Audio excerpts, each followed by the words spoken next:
విందా మాట. అంటే మీకు పేరు అనేది లేదా అండి? కాదండి, మరి అన్ని నామధేయాలు నావేనండి. ఓహో అదా సంగతి. అవునండి. ఆహా, ఏమండి ఇదేంటండి మీకు పేరంటూ లేదు, నాయ అంటున్నారు. నామధేయాలంటే ఏమిటో అండి? అంటే అనొక్క పేరు ఉంటుందండి. ఓహో, ఏడుకొండలవాడని, ఒడ్డి కాసలవాడని, అబ్బో శ్రీనివాసుడని, చాలా పేర్లు ఉన్నాయండి మీకు. అని.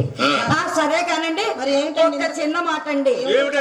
ఒక్కసారి మీరు నా వంక చూస్తే నేను మీ వంక చూస్తే మిమ్మల్ని చూడగానే అమ్మ అది కాదు, మరి చూసుకుంటే ఏమవుద్ది, చేసుకుంటే అవుద్ది. కానీ చాలా ఎప్పుడు నీకు గొడవేను. ఏమండి ఏంటండి? మిమ్మల్ని ఎప్పుడైతే చూశానో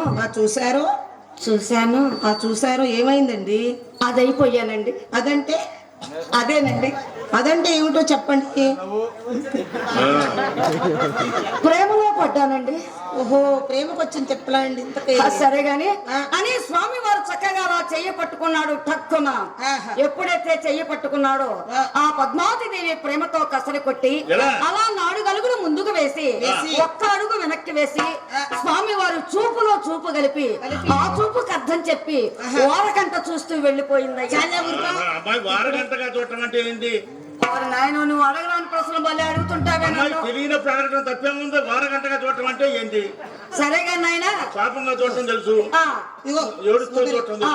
పోయేది పోకుండా ఇప్పుడు దాకా పోపోరా అనేది పోయేది పోకుండా ఆ ఓరగంట చూపుతో చూసుకుంటా ఎందుకు? అమ్మాయి, మన చూపుల్లాగా వాళ్ళ చూపులు ఉండవు. ఓహో, నాకు తెలియదులే, మనోళ్ళకి తెలియాలని నేను అడుగుతున్నా. అలాగా, ఎందుకంటే వాళ్ళు అవతార పురుషులు కాబట్టి.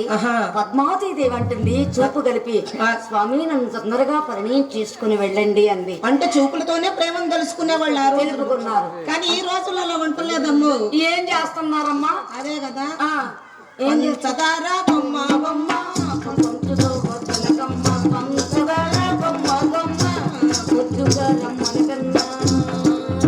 ఎంతసేపు నిన్నే చూస్తే మధురాతి మధురమ్మ, బెల్లమే చేదు కూడా కారమే తీయగై ఉంటుందమ్మా.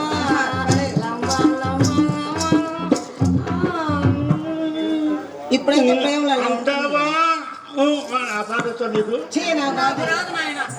నీకు నమస్కారం.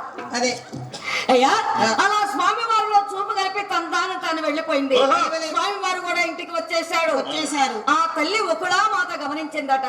నైనా శ్రీనివాస, అడవికి వెళ్ళి వచ్చిన దగ్గర నుండి చూస్తున్నాను, ఏదో పోగొట్టుకున్నట్టు బాధపడుతున్నావు. నీవు కారణం ఏమిటి నాయనా? చెప్పయ్యా.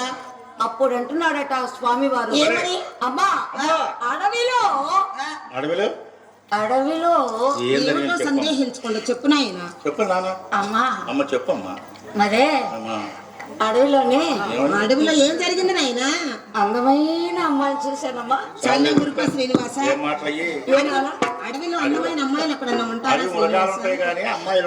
అంతే కదమ్మా. మరి ఆ అమ్మాయిని మనసారా ప్రేమించానమ్మా. అమ్మో, ప్రేమించావా శ్రీనివాస? పెళ్లి కూడా చేసుకున్నానమ్మా. అడుగుగాయవని నాకు తెలుసులే. మరి అనేసరికి ఆ యొక్క ఒకళామాత అంటుందట, నాయన ఎవరి కుమార్తె, ఎక్కడ అమ్మాయి అనేసరికి వివరం చెప్పాడు ఆ యొక్క శ్రీనివాసుడు. అప్పుడు ఆ ఒకళామాత అంటుందట, నాయన శ్రీనివాస, నువ్వు అడగమన్నట్టే నేను వెళ్ళి ఆకాశరాజును అడుగుతాను.